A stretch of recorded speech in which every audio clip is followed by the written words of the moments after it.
நண்பர்கள் அனைவருக்கும் வணக்கம். இந்த வீடியோல நாம Nifty future and bank Nifty ஃபியூச்சருக்கான ஃப்ரைடே ப்ரிடிக்ஷன் எப்படி இருக்குன்னு நம்ம பார்க்க போறோம். ஸோ இந்த ப்ரிடிக்ஷனை பார்க்கறதுக்கு முன்னாடி நம்ம எஸ்டர்டே என்ன சொல்லியிருந்தோம் அப்படிங்கிறத டீட்டெயில்டா ஒரு கிளான்ஸ் பார்த்துட்டு, அதுக்கு பிறகு நாளைக்கு என்ன நடக்கப் போகுது, நடக்க வாய்ப்புகள் இருக்கு அப்படிங்கிறத நம்ம கிளியரா பார்ப்போம். ஸோ மிஸ் பண்ணாம, ஸ்கிப் பண்ணாம பாருங்க. அப்பதான் நான் என்ன சொல்ல வரேன் அப்படிங்கிறது புரியும். நிஃப்டி ஃபியூச்சர பொறுத்தவரைக்கும் நான் என்ன சொல்லியிருந்தேன்னு பார்த்தீங்கன்னா, ஸோ 1, 2 அண்ட் 3 4த் டச் வந்து பிரேக் அவுட் வந்து வேகமா இருக்கும். நல்ல ஒரு மூவ்மெண்ட்ல இருக்கும்னு நான் சொல்லியிருந்தேன். அதேபோல கீழ வந்து பாட்டம் சைட்ல பார்த்தீங்கன்னா, 1, 2 அண்ட் 3 3 டச் வந்து மேக்ஸிமம் பிரேக் பண்ணி ஃபெயில்டு பண்ணிட்டு தான் போகும். அப்படி ஆச்சு அப்படின்னா, நல்ல ஒரு புல் மூவ் குடுக்கும். இந்த இடத்துல வந்து பிரேக் ஆயிடும். ஒருவேளை இங்க ஃபெயில் ஆச்சு அப்படின்னா, எகைன் வந்து நல்ல ஒரு பேக் போகலாம். அதாவது சேல் சைட்ல ஃபோக்கஸ் பண்ணலாம் அப்படின்னு சொல்லியிருந்தேன். பட் ஆனா, நமக்கு இந்த இடத்துல நடந்த பிரேக் அவுட்டுக்கு நல்ல ஒரு சூப்பரான மூவ். நம்ம இந்த இடத்துல நம்ம டெலகிராம் சேனல ஃபாலோ பண்ண நெறைய நண்பர்களும் சரி, நம்மளும் சரி, இந்த இடத்துல நம்ம ஹோல்டிங் பண்ணியிருந்தோம். ஸோ இன்னைக்கு கடைசி வரைக்கும் ஹோல்டிங்ல தான் இருக்கு. இடையில இங்க எக்ஸிட் பண்ணோம். பட் அகைன் வந்து இங்க என்டர் ஆயிருந்தோம். ஸோ இன்னும் நம்ம வந்து நிஃப்டி ஃபியூச்சர் கால் ஆப்ஷன் சைட்ல நம்ம பொசிஷன்ல தான் ஹோல்டிங்ல இருக்கு. ஸோ நாளைக்கு என்ன நடக்குது அப்படிங்கிறத நம்ம பார்ப்போம். அதற்கு முன்னாடி பேங்க் நிஃப்டி என்ன சொல்லியிருந்தேன் அப்படிங்கிறதையும் பார்த்துட்டு போவோம். ஸோ பேங்க் நிஃப்டிய பொறுத்தவரைக்கும் நான் சொல்லியிருந்தது என்னன்னா, ஒரு ஃபிளாக் பேட்டர்ன் வந்து பிரேக் அவுட் ஆயிருக்கு அப்படின்னு. ஸோ ஃபிளாக் பேட்டர்னுக்கு இந்த இடத்துல, இந்த ஏரியால வந்து ரீட்ரேஷன் வந்துட்டு போகறதுக்கான சான்சஸ் நெறையா இருக்கு அப்படின்னு சொல்லியிருந்தேன். ஸோ உங்களுக்கு புரியும். ப ப புதுசா பார்க்குறவங்க பழைய வீடியோவ போய் பார்த்துட்டு, எஸ்டர்டே அதுக்கு முன்னாடி வீடியோவும் பார்த்துட்டு வந்து பாருங்க. அப்பதான் புரியும். இந்த ஃபிளாக் பிரேக் அவுட்டுக்கு ரீட்ரேஸ்மென்ட் தான் வந்திருக்கு. இந்த இடத்துல எகைன் வந்து பிரைஸ் ஆக்ஷன் சேஞ்ச் ஆனதுனால, நம்ம இங்கேயே வந்து கால் ஆப்ஷன்ஸ் வந்து ஹோல்டு பண்ணியிருந்தோம். ஸோ கரெக்ட்டா இன்னைக்கு புல் மூவ் குடுத்திருந்தது. பட் இந்த ட்ரெண்ட் லைன் இருந்ததுனால, நமக்கு இன்னைக்கு வந்து இந்த ஏரியால கொஞ்சம் ஸ்ட்ரகிள். பட் ஒருவேளை இது பிரேக் ஆயிருந்தது அப்படின்னா, குட் மூவ் குடுத்திருக்கும். பார்ப்போம் நாளைக்கு இந்த இடத்துல என்ன நடக்குதுன்ட்டு. ஸோ இதுதான் நம்ம வந்து எஸ்டர்டே வீடியோல நம்ம சொல்லியிருந்தோம். ஸோ இன்னைக்கான வீடியோ என்ன அப்படின்னு பார்த்தீங்கன்னா, நாளைக்கு நிஃப்டி அண்ட் பேங்க் நிஃப்டி நம்ம என்ன மாதிரி லெவல்ஸ்ல இருக்கு? பை கன்டின்யூ ஆகுமா? நாளைக்கு ஒருவேளை கால் ஆப்ஷன் சைடு இன்ட்ராடே என்ட்ரிக்கு பாசிபிலிட்டீஸ் இருக்கா? அப்படிங்கிறத நம்ம டீட்டெயில்டா பார்ப்போம். ஸோ நிஃப்டி ஃபியூச்சர் பார்த்தீங்கன்னா, நல்ல ஒரு பிரேக் அவுட். இன்னைக்கு கன்டினியூவா ஒரு பிக் டைம் ஃப்ரேம் வந்து நல்ல ஒரு ராலி ஆயிருக்கு. ஸோ இந்த இடத்துல நாம ஃபர்ஸ்ட்டு ரிவர்சல் அப்படின்னா, இந்த இடத்துல வந்து இந்த ட்ரெண்ட் ரிவர்சல். இப்போ வந்து பை ட்ரெண்ட்ல இருக்கு இல்லைங்களா? இந்த பை ட்ரெண்ட் ரிவர்சல் நிஃப்டிக்கு எந்த லெவல்ல போனா ஆகறதுக்கு வாய்ப்புகள் இருக்கு. மேக்ஸிமம் நெறைய பேர் வந்து புட் ஆப்ஷன்ல மாட்டிட்டு இருப்பீங்க. ஸோ அவங்களுக்காக இந்த லெவல் சொல்றேன். ஸோ இப்போதைக்கு மார்க்கெட்ட பொறுத்தவரைக்கும், அ நமக்கு வந்து இப்ப இருக்க கண்டிஷனுக்கு நம்ம இந்த வீடியோ பிரசன்ட்ல போடுற இந்த டைமுக்கு நமக்கு இந்த லோ வந்து ரொம்ப இம்பார்ட்டன்ட்டா இருக்கு. ஸோ இந்த லெவலுக்கு கீழ மார்க்கெட் பிரைஸ் ஆக்ஷன் நடந்ததுன்னா மட்டும் தான் ஃபர்ஸ்ட் ஆஃப் ஆல் வந்து ரிவர்சலுக்கு நம்ம எதிர்பார்க்க முடியும். அதாவது மார்க்கெட் வந்து இந்த லெவல பிரேக் பண்ணி பிரைஸ் ஆக்ஷன் நடந்து பிரேக் ஆனா மட்டும் தான் டவுன் ட்ரெண்டுக்கு பாசிபிலிட்டீஸ் இப்ப இருக்க சிச்சுவேஷனுக்கு இருக்கு. சரிங்களா? ஸோ நாளைக்கு கேண்டில் அப்டேட் ஆச்சுன்னா அது சேஞ்ச் ஆகும். அத நம்ம அப்டேட் பண்ணுவோம். ஓகே. ஸோ பிரசன்ட் சிச்சுவேஷனுக்கு இந்த லெவலுக்கு கீழ தான் வந்து புட் ஆப்ஷனுக்கு பாசிபிலிட்டீஸ் இருக்கு. அதாவது ட்ரெண்ட் டவுன் ஆகறதுக்கு பாசிபிலிட்டீஸ் இருக்கு. இன்ட்ராடே வந்து கரெக்ஷன் ஆகலாம். ஓகேங்களா? பட் டோட்டலா ட்ரெண்ட் ரிவர்சல் அப்படின்றத ஏரியா இந்த ஏரியா. ஸோ இந்த லெவலுக்கு கீழ நாம பிரைஸ் ஆக்ஷன் நடந்து பிரேக் ஆகும் பட்சத்தில் நிஃப்டி வந்து டவுன் ட்ரெண்ட் அப்படிங்கிற பாசிபிலிட்டீஸ் இருக்கு. பாசிபிலிட்டீஸ் தான் இருக்கு. பட் அப்பப்ப அப்டேட் ஆகுறத வச்சு ஒண்ணு மூவ் ஆகலாம் அல்லது ஷிஃப்ட் ஆகலாம். அது என்னன்றத நம்ம அடுத்தடுத்து பார்ப்போம். ஸோ இதுதான் ரிவர்சலுக்கான ஏரியா. ஸோ இந்த லெவல வந்து மார்க் பண்ணி. ஸோ கரெக்ஷன் ஆகலாம் அப்படின்னா, இப்ப நம்ம வந்து கால் ஆப்ஷன் ஹோல்டிங்ல வச்சிருக்கோம். ஒருவேளை நாளைக்கு கரெக்ஷன் ஆக பாசிபிலிட்டீஸ் இருக்கா? அப்படின்னு ஒரு டவுட் இருக்கும். ஸோ அதையும் நம்ம பார்த்துருவோம். கரெக்ஷன் ஆகறதுக்கு பாசிபிலிட்டீஸ் இருக்கா? இல்லையா? அப்படிங்கிறத பார்க்கணும் அப்படின்னா, நம்ம இந்த லெவல் அதாவது அம் 21,225 இந்த லெவலுக்கு கீழ மார்க்கெட் வந்து ஒரு வேளை ட்ரேட் ஆக ஆரம்பிச்சது அப்படின்னா, பாசிபிலிட்டிஸ் கரெக்ஷனுக்கு இருக்கு. அதுவும் இந்த ட்ரெண்ட் லைன் வரைக்கும் தான். சரிங்களா? ஞாபகம் வச்சுக்கோங்க. ஒருவேளை மார்க்கெட் 21,225க்கு கீழ ட்ரேட் ஆக ஆரம்பிச்சது அப்படின்னா, மேக்ஸிமம் மார்க்கெட் வந்து கரெக்ஷன் ஆக பாசிபிலிட்டிஸ் இருக்கு. அதுவும் இந்த லெவல் வரைக்கும் தான். அது வந்து ரன்னிங் கேண்டில்ல வந்து பிரேக் ஆனா மட்டும் தான். ஸோ ஓப்பன் கேண்டிலே இந்த லெவல பிரேக் ஆயி க்ளோஸ் வச்சது அப்படின்னா, நாம புட் ஆப்ஷன வந்து கால் ஆப்ஷன வந்து எக்ஸிட் பண்ணிட்டு புட் ஆப்ஷன் சைட்ல ஃபோக்கஸ் பண்றது பெட்டர். ஸோ அது உடனே பண்ணணுமா? என்ன ஏது? அப்படிங்கிறத நான் டெலகிராம் சேனல்ல அப்பப்போ அப்டேட் பண்ணுவேன். தேவைப்படுறவங்க வந்து ஜாயின் பண்ணி தெரிஞ்சுக்கலாம். ஓகே. ஸோ அந்த டெலகிராம் சேனல் வந்து ஃப்ரீ தான். பெய்டு கிடையாது. அதையும் நான் சொல்லிடுறேன். ஸோ என்ன விஷயம் அப்படின்னா, ஒருவேளை மார்க்கெட் நம்ம இப்போ கால் ஆப்ஷன் ஹோல்டிங்ல இருக்கோம். ஸோ ஒருவேளை மார்க்கெட் வந்து ஏதாவது நியூஸ் காரணமா ஏதாவது ரிவர்சலுக்கு குடுக்குது அப்படின்னா, ஃபர்ஸ்ட் 15 மினிட்ஸ் கேண்டில் ஒருவேளை நமக்கு இந்த 20,000 21,225 இந்த ரேஞ்சுக்கு கீழ பிரேக் ஆயிட்டு ரெட் பாரா க்ளோஸ் வச்சுச்சு அப்படின்னா, நாம கால் ஆப்ஷன வந்து எக்ஸிட் பண்றது பெட்டர். ஸோ இந்த ஸ்ட்ரக்சர் வந்து நடந்தது அப்படின்னா, புட் ஆப்ஷன் சைட்ல ஃபோக்கஸ் பண்ணலாம். அது வந்து கன்டின்யூ இந்த ரேஞ்ச் வரைக்கும் வரதுக்கு பாசிபிலிட்டிஸ் அதிகம். இந்த லெவல வந்து ரெஸ்பான்ஸ் பண்ணுமா? பண்ணாதாங்கிறது லைவ்ல நம்ம செக் பண்ணுவோம். ஓகே. ஸோ பட் இந்த இடத்துல ரெஸ்பான்ஸ் பண்றதுக்கு வாய்ப்பு ரொம்ப கம்மி.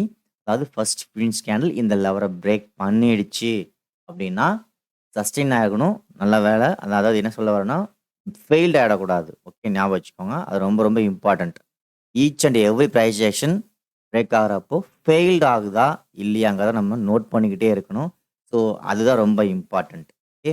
ஸோ இந்த லெவல பிரேக் பண்ணி ஃபெயில்ட் ஆச்சு அப்படின்னா, எகைன் பை போயிடும். கால் ஆப்ஷன் சைட்ல ஃபோக்கஸ் பண்றது பெட்டர். ஃபெயில்ட் ஆகல அப்படின்னா, நம்ம வந்து புட் ஆப்ஷன் சைட்ல ஃபோக்கஸ் பண்றது நல்லது. சரிங்களா? ஸோ இதுதான் வந்து ஒருவேளை நம்ம இப்ப பார்த்தது 2மே கால் ஆப்ஷனுக்கு எகைன்ஸ்ட்டா ஒரு வேளை நடந்தால் என்ன? அப்படிங்கிறத இப்போ சேஃப்டிக்காக பார்த்துருக்கோம். ஸோ நெக்ஸ்ட் கால் ஆப்ஷனுக்கு சாதகமா என்ன நடக்கலாம்? இன்னைக்கு நடந்த மாரியே மார்க்கெட் மேபி நாளைக்கு கேப் அப் ஆகறதுக்கு பாசிபிலிட்டிஸ் இருக்கு. ஏன் அப்படின்னு பார்த்தீங்கன்னா, ரொம்ப நாளா டிராவல் ஆயிட்டு இருந்த ஏரியாவ நேத்து தான் பிரேக் அவுட். அதாவது நேத்து தான் பை சிக்னல் குடுத்து பிரேக் ஆயிருக்கு. ஸோ இன்னைக்கு போனது still now 5 minutes time frame கூட ட்ரெண்டுக்கு எகைன்ஸ்ட்டா ட்ரேட் ஆகல. அதாவது எக்ஸிட் சிக்னல் குடுக்கல. ஸோ நம்மளோட டார்கெட் எங்க சொல்லியிருந்தோம் அப்படின்னு பார்த்தீங்கன்னா, 21,500 21,500க்கு நாம மார்க்கெட் போகும்ன்னு சொல்லி நம்ம எதிர்பார்க்கிறோம். ஓகேங்களா? ஸோ நம்ம ஹோல்டிங்க இந்த ஏரியால புக் பண்ணிக்கிறது பெட்டர். ஸோ இந்த இடம் 21,500 ரொம்ப குறிஷியஸான ஏரியா. ஸோ ஞாபகம் வச்சுக்கோங்க. இதுக்கு மேல ஹோல்டிங் வைக்கிறது டேஞ்சர். ஓகே. அதுக்கு என்ன ரீசன் அப்படிங்கிறத நான் வீக்லி அனாலிசிஸ்ல நான் சொல்றேன். இந்த இடம் ரீச் ஆன பிறகு. ஸோ இதுதான் நிஃப்டி ஃபியூச்சருக்கான tomorrow intraday levels and predictions. So இப்போ நீங்க நல்லா புரிஞ்சிருக்கும்னு நினைக்கிறேன். நாம நோட் பண்ண வேண்டிய ஃபர்ஸ்ட் லெவல் இது ரிவர்சல் ஏரியா 20,900 21,225 வந்து கரெக்ஷன் ஏரியா. ஒருவேளை கரெக்ஷன் ஆகி வந்துச்சுன்னா இந்த இடத்துல ரிவர்சல் ஆக பாசிபிலிட்டிஸ் இருக்கு. ஒருவேளை ஓப்பன் கேண்டிலே பிரேக் ஆச்சுன்னா நம்ம கால் ஆப்ஷன்லேருந்து எக்ஸிட் பண்றது பெட்டர். ஒருவேளை இதெல்லாம் நடக்காம என்ன நடக்கலாம்னா கேப் அப் ஆகலாம். இந்த கேப் அப் ஆனா என்னங்கிறது நம்ம லைவ்ல தான் இன்டிமேட் பண்ண முடியும். ஸோ லைவ்ல நடக்கிறப்ப நம்ம அதுக்கான எக்ஸ்பிளனேஷன் நம்ம வந்து டெலகிராம் சேனல்ல குடுக்குறோம். அத நீங்க பார்த்து தெரிஞ்சுக்கலாம். ஸோ நெக்ஸ்ட் ஒருவேளை கன்டின்யூ ஆகி போயிட்டே இருந்தா நம்ம ஹோல்டிங்க 21,500 வரைக்கும் நாம தாராளமா கொண்டு போகலாம். ஸோ நாளைக்கு ஓப்பன் ஆகக்கூடிய கேண்டில் எந்த ஏரியால என்ன மாதிரியான ஸ்ட்ரக்சர குடுக்குதுங்கிறத வச்சு தான் இருக்கு. பட் இப்ப நடந்திருக்கிறத வச்சு நாம ஃபர்ஸ்ட் சப்போர்ட்டா வந்து 21,225ம் செகண்ட் வந்து இந்த ட்ரெண்ட் லைனும் தேர்ட் வந்து ரிவர்சல் ஏரியாவும் நம்ம எதிர்பார்க்குறோம். ஸோ இதுதான் நிஃப்டிக்கான ப்ரெடிக்ஷன்ஸ். நெக்ஸ்ட் பேங்க் நிஃப்டிக்கு போவோம்.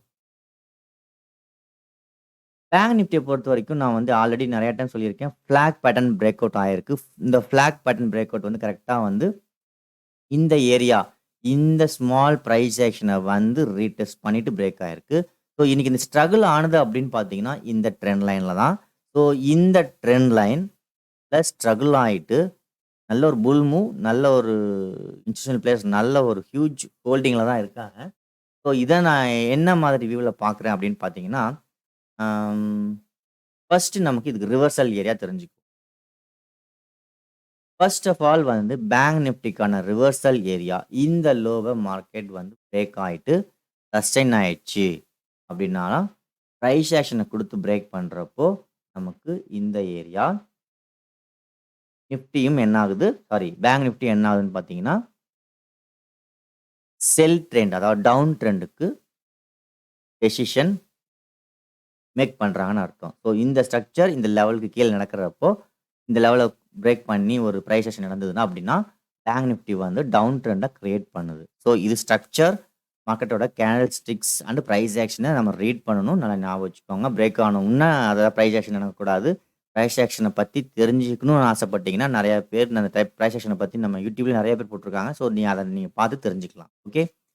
ஸோ பேங்க் நிஃப்டியோட ரிவர்சல் ஏரியா பை ட்ரெண்ட்ல இருந்து மார்க்கெட் வந்து ரிவர்சல் அப்படின்னு பார்த்தீங்கன்னா, இந்த 47,110 இந்த லெவலுக்கு கீழ இந்த பிரைஸ் ஆக்ஷன் நடந்தது அப்படின்னா, டவுன் ட்ரெண்ட்ங்கிற விஷயத்த கிரியேட் பண்ணுது. ஓகே. ஸோ நெக்ஸ்ட் பார்த்தீங்கன்னா, ஆம் இந்த ஹை ரொம்ப இம்பார்ட்டன்ட். நாளைக்கு இந்த ஹை ரொம்ப இம்பார்ட்டன்ட். இதுல நான் எதிர்பார்க்கிறது, நாளைக்கு ஃபர்ஸ்ட் 15 மினிட்ஸ் கேண்டில் இந்த லெவல பிரேக் பண்ணி கிரீன் பாரா க்ளோஸ் வைக்கும்னு நான் எதிர்பார்க்குறேன். ஸோ இந்த விஷயத்த நல்லா நோட் பண்ணிக்கோங்க.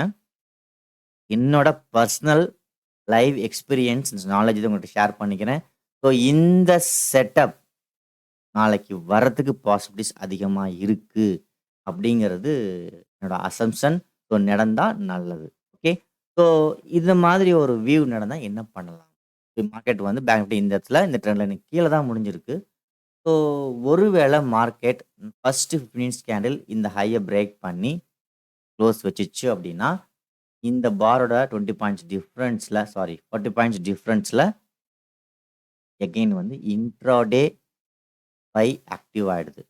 ஸோ அதாவது பை கன்டின்யூ ஆகுறதுக்கு பாசிபிலிட்டீஸ் இருக்கு. சரிங்களா? ஸோ இந்த மாதிரி ஸ்ட்ரக்சர் ஃபர்ஸ்ட் 15 மினிட்ஸ் கேண்டில் இந்த ஹைய பிரேக் பண்ணி க்ளோஸ் வச்சுருச்சு அப்படின்னா, ஒன் வே மூவ் வரதுக்கு பாசிபிலிட்டீஸ் நெறைய இருக்கு. ஸோ அது டார்கெட்ட ரீச் பண்ணவும் பாசிபிலிட்டீஸ் அதிகம். அந்த என்ன டார்கெட் அப்படின்னா 49,700 நாளைக்கே போகுமா? அப்படின்னா போக வாய்ப்புகள் இருக்கு. இந்த செட்டப் நடந்தால், நல்லா ஞாபகம் வச்சுக்கோங்க. இது நடந்தா மறக்காம கமெண்ட் பண்ணுங்க. நான் ஏற்கனவே சொல்றேன், நெறையா வீடியோ பார்க்குறேங்க. எத்தனை பேத்துக்கு நடந்திருக்கு. பட் ஆனா கமெண்ட்ஸ் யாரும் பண்றதில்ல. ஸோ நான் திரும்ப திரும்ப சொல்றது தான் கமெண்ட் பண்றது என்னோட ஒரு அனாலிசிஸ்க்கு கொஞ்சம் ஹெல்ப்ஃபுல்லா இருக்கும். உங்க லைக்ஸ் எனக்கு ரொம்ப ஹெல்ப்ஃபுல்லா இருக்கும்னு. பட் யாருமே அந்த இத பண்றதில்ல. Okay better. என்னோட ஒர்க்க நான் பண்றேன். அவ்வளோதான். ஓகே. இது எனக்கு தான் யூஸ்ஃபுல். உங்களுக்கு யூஸ்ஃபுல்லா தேவைப்படுறவங்க யூஸ் பண்ணிக்கோங்க. ஸோ இந்த அனாலிசிஸ் வந்து எனக்கு ரொம்ப ஹெல்ப்ஃபுல்லா இருக்கும். அடுத்த நாளைக்கு என்னோட சைக்காலஜியா நான் வந்து ரொம்ப ஸ்டடி ஆகுறேன் அப்படிங்கிறது தான் அது 100க்கு 100 உண்மை. ஓகே. ஃபர்ஸ்ட் 15 மினிட்ஸ் கேண்டில் இந்த லெவலுக்கு மேல பிரேக் ஆயி க்ளோஸ் வச்சுச்சு அப்படின்னா, நாளைக்கு full and full one day எல்லாமே ஒன் டே மூவ்மெண்ட் ஃபுல்லா ஃப்ரைடே ஃபுல்லா ஒரு ஒன் வே மூவா இருக்க பாசிபிலிட்டீஸ் அதிகம். ஒண்ணே ஒரு கண்டிஷன் ஃபெயில்ட் ஆகக்கூடாது. இந்த ஹைய பிரேக் பண்ணி ஃபெயில்ட் ஆயிடக்கூடாது. ஞாபகம் வச்சுக்கோங்க. ஸோ இந்த லெவல் ரொம்ப இம்பார்ட்டன்ட்டா இருக்கு. கால் ஆப்ஷன் சைட்ல ஃபோக்கஸ் பண்ணணும்னா. ஸோ கரெக்ஷன் அப்படின்னா என்ன பண்ணலாம்? கரெக்ஷன் இல்லையா? அதுவும் தெரியணும். இப்ப இந்த ட்ரெண்ட் கன்டின்யூ ஆகுமா? ஆகாதான்னு. ஸோ இந்த ட்ரெண்ட் லைன்ல ஸ்மால் டைம் ஃப்ரேம்க்கான பிரைஸ் ஆக்ஷன் எப்படி இருக்கு அப்படின்னு இந்த ஸ்டேஜ். அதாவது கன்டினியூவா இங்கிருந்து மார்க்கெட் வேவ் குடுத்தது. இந்த ட்ரெண்ட் லைன்ல வேவ் ஸ்ட்ரக்சர் வந்து இந்த வேவ் ஸ்ட்ரக்சர்ல இருக்கு. ஸோ ஒருவேளை மார்க்கெட் நாளைக்கு இந்த லோக்கு கீழ சஸ்டெயின் ஆயி ட்ரேட் ஆக ஆரம்பிச்சாலோ, அல்லது ஓப்பன் கேண்ட்ல இந்த லெவல பிரேக் பண்ணி ஃபெயில்ட் ஆகாம கன்டின்யூ ஆச்சு அப்படின்னா, அப் டூ திஸ் லெவல் வரைக்கும் மார்க்கெட் வரதுக்கு பாசிபிலிட்டீஸ் இருக்கு. எகைன் ரீட்ரேஸ் பண்றதுக்கு பாசிபிலிட்டீஸ். ஸோ ஆனா என்னன்னா பெர்சனலான வியூ இவ்ளோ தூரம் இந்த ஃபிளாக் பண்ண பிரேக் ஆனது, நாளைக்கு இந்த ஹைய பிரேக் பண்ணி தான் மார்க்கெட் ஓப்பன் ஆகறதுக்கு பாசிபிலிட்டீஸ் அதிகம். ஃபர்ஸ்ட் 15 மினிட்ஸ் கேண்டில் அப்படிங்கிறது என்னோட எக்ஸ்பீரியன்ஸ் இந்த நாலேட்ஜ வச்சு உங்களுக்கு நான் சொல்றேன். நடந்தால் நல்லது. அப்படி நடந்தா ஒரு பிக் மூவ் நாளைக்கு எதிர்பார்க்கலாம். ஃப்ரைடே மேபி எ பிக் புல் டேவாக இருக்க பாசிபிலிட்டிஸ் அதிகம். Nifty and bank Nifty okay, ரெண்டுமே பாசிபிலிட்டிஸ் அதிகமாக இருக்குது. ஸோ இதுதான் நாளைக்கான ப்ரிடிக்ஷன்ஸ். ஸோ பேங்க் நிஃப்டி என்ன பண்ணலாம், லெவல்ஸ் என்ன அப்படிங்கிறத நான் வந்து கிளியராக நான் இண்டிகேட் பண்ணியிருக்கேன். ஸோ கரெக்ஷன் ஆனால் என்ன பண்ணணும், இந்த லெவல் மார்க் பண்ணிக்கோங்க. இந்த லெவலுக்கு கீழே ஒருவேளை நாளைக்கு பை கண்டினியூ ஆனால் இந்த லெவலுக்கு மேலே ரொம்ப தூரம் போகிறதுக்கான பாசிபிலிட்டிஸ் இருக்குங்கிறத நான் சொல்லியிருக்கேன். நடந்தால் மறக்காமல் கமெண்ட் பண்ணுங்கள். எது வரைக்கும் போகலாம் பேங்க் நிஃப்டி அப்படின்னு பார்த்தீங்கன்னா, ஆஸ் பர் அனாலிசிஸ் டார்கெட் வந்து 49,700 வரைக்கும் நாளைக்கு பாசிபிலிட்டிஸ் இருக்குது போகிறதுக்கான possibilities. First 15 minutes candle break out ஆனால் மட்டும். ஓகே, ஸோ அதர்வைஸ் கொஞ்சம் ஸ்லோ மூவ்மெண்ட்டாக இருக்க பாசிபிலிட்டிஸ் இருக்குது. நான் சொல்கிறது இந்த ஃபாஸ்ட் மூவ்மெண்ட், பிக் புல் மூவ்மெண்ட் வந்து அந்த ஃபர்ஸ்ட் 15 மினிட்ஸ் கேண்டில் பிரேக் ஆனால் நடக்கிறதுக்கு பாசிபிலிட்டிஸ் இருக்குன்றதான் சொல்கிறேன். நான் சொல்கிற அத்தனையுமே பாசிபிலிட்டிஸ் தான் இருக்குது, நடந்தால் நல்லது. ஓகே, ஸோ அதனால் வந்து மணி மேனேஜ்மெண்ட்டையும் ஸ்டாப் லாஸையும் கரெக்டாக மேனேஜ் பண்ணுங்கள். நாங்கள் சொல்கிற அத்தனை விஷயமும் என்னோட எக்ஸ்பீரியன்ஸ் நாலேஜ் தான் சொல்கிறேன். ஸோ மறக்காமல் உங்கள் அனாலிசிஸையும் யூஸ் பண்ணி நீங்கள் ட்ரேட் பண்ணுங்கள். ஸோ எந்த ஒரு ரிஸ்க் ரிவார்டுக்கும் நான் பொறுப்பாக மாட்டேன். அதை மைண்டில் ஓகே. தேங்க்யூ ஃபார் வாட்சிங். நாளைக்கு நடந்ததுன்னா மறக்காமல் கமெண்ட் பண்ணுங்கள். என்ன நடக்குது நம்ம லைவில் வாட்ச் பண்ணுவோம்.